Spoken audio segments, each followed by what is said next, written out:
현재 전 세계에서 가장 큰 해군력을 꼽으라면 당연한 국가는 미국입니다. 미국은 현재 항공모함을 포함해 알려진 함정만 295척에 이르며 알려지지 않은 전력적 무기를 더해 3,000척이 넘는 것으로 예측되고 있습니다. 이런 미국의 꼬리를 바짝 쫓아가려는 나라가 있습니다. 바로 중국 해군입니다. 중국 해군은 이번 해 새로 건조되는 수십 척의 함정으로 265척의 함대를 보유할 것이라고 밝혔습니다. 미국의 약 300척에 달하는 함정들은 전 세계 곳곳에 나누어 배치되어 있지만 중국의 265척은 주로 서해 바다와 남중국해에 배치되어 있어 각 나라의 군사 전문가들은 남중국해, 서해는 물론 중국 해상굴기 실현을 위한 태평양까지 올라올 수 있다고 밝혔습니다. 중국 최초의 자체 건조 항공모함인 산둥이 대만 해협을 통과해 남중국해 하이난다오에 안착했다는 소식이 전해졌습니다. 중국의 자체 건조한 항공모함은 남해 함대의 기함이 될 것이다 라고 밝혔습니다. 또한 산둥 항공모함은 본격적인 실전 항공모함으로 분류되어 있고 중국 관영 매체에서는 산둥이 랴오닝보다 형상은 유사하지만 중국의 첨단 기술을 이용한 최적화 설계를 통해 전반적인 작전 능력이 랴오닝보다 6배 이상 증가되었다고 주장하고 있습니다. 비행 갑판의 크기는 10m 이상 늘어났고 배수량은 2,500 이상 증가해 7만 톤을 넘겼으며 비행 갑판에 공간을 잡아먹는 함교의 사이즈를 줄이고 경납고를 재설계해 전투기 탑재 수량도 24대에서 40대 이상으로 늘렸습니다.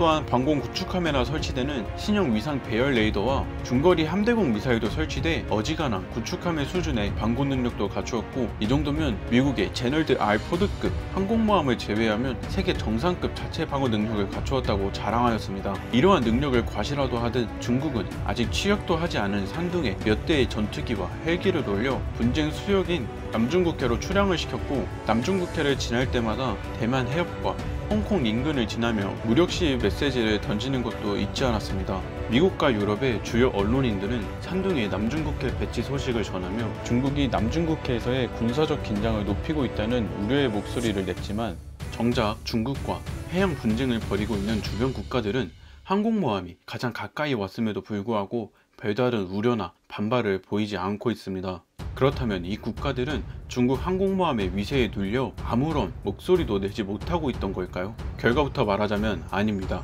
중국 주변국들이라면 모두가 알듯 중국이 항공모함 전력 건설에 총력을 기울이고 있다는 사실은 어제 오늘 일이 아닙니다. 중국이 2020년 중반에는 3척에서 5척 이상의 항공모함을 가질 것이라는 전망은 10년 전에도 나왔고 이 항공모함 가운데 절반은 분쟁 수역인 남중국해에 배치될 가능성이 크다는 관측도 오래 전부터 나왔기 때문에 남중국해에 인접한 주요 분쟁 당사국들은 일찌감치 중국의 항공모함 배치에 대비한 히든카드를 준비하고 있었습니다.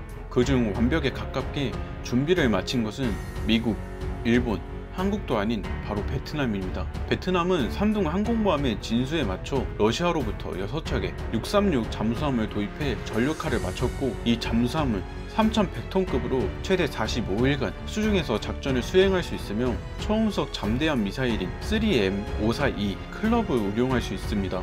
이 미사일은 220km의 사거리를 가지고 있으며 어뢰 발사관에서 발사 후 사후상 15에서 20m 고도를 마하 0.8로 비행하다가 발사 표적에 50km까지 접근하면 로켓 부스터를 점화해 마하 2.5의 속도로 초저공 비행을 해 표적에 명중하는 미사일입니다. 하지만 중국 항공모함에는 이러한 공격 패턴을 갖는 미사일에 대한 조기 경보기가 기술적으로 부족해 방어하기 매우 어렵습니다.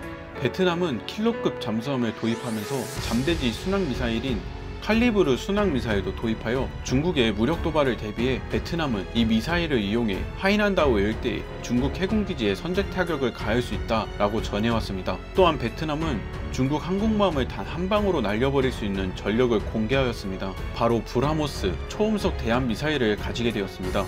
이 미사일은 러시아 미사일의 기술을 제공받아 인도가 개발한 초음속 미사일로 사거리가 290km, 비행 속도가 마하 3에 달해 현존하는 대공 방어 체계로 속도가 너무 빨라 요격하는 것이 대단히 까다로운 무기로 알려져 있습니다. 베트남이 브라모스 미사일을 해안지대에 배치할 경우 중국 항공모함은 출항과 동시에 베트남 초음속 대함 미사일의 사정권 안에 들어가게 되는 것입니다.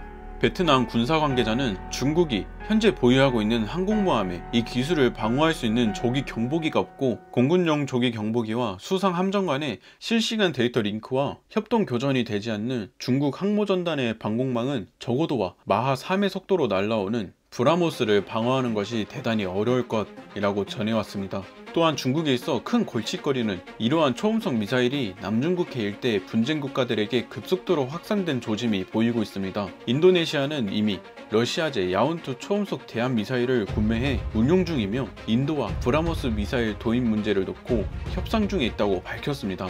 인도네시아는 함대함 버전 이외에도 수호의 30 전투기에서 운용할 수 있는 공대함 버전도 관심을 보이고 있으며 말레이시아는 일찌감치 스텔스 대함 미사일인 NSM을 도입했습니다. 이 미사일은 미국 해군이 F-35 전투기에 탑재하는 표준 공대함 미사일로 선정한 미사일이며 185km급의 사거리와 높은 수준의 스텔스 설계가 도입되어 탐지 자체가 어려운 미사일로 알려져 있습니다. 베트남과 더불어 중국에게 가장 시달리고 있는 남중국해 국가인 필리핀은 대한민국 국산 무기인 함대함 유도 미사일을 구매하였고 인도와 브라모스 미사일 구매 협상을 마무리 짓고 있습니다. 이렇게 남중국해 연안 국가들 사이에서 초음속 대함 미사일 붐이 일어난 것은 중국 항공모함에 대한 대응책이란 해석이 제일 큽니다. 또한 브라모스의 한 발당 가격은 약 280만 달러 수준이며 주머니 사정이 넉넉지 않은 동남아 국가들에게 있어 중국 항공모함을 견제할 수 있는 최고의 가성비 아이템이 아닐 수 없습니다. 중국과 대립관계에 있는 인도는 동남아시아 각국에 대한 브라모스 판촉을 더 강화할 것이고 남중국해에 브라모스와 같은 미사일이 대량으로 배치된다면 중국 항공모함은 종이 호랑이가 될 것이란 전망이 강하게 비춰지고 있습니다. 이상 김세상이었습니다. 시청해주셔서 정말 감사합니다. 오늘도 좋은 하루 보내시길 바랄게요.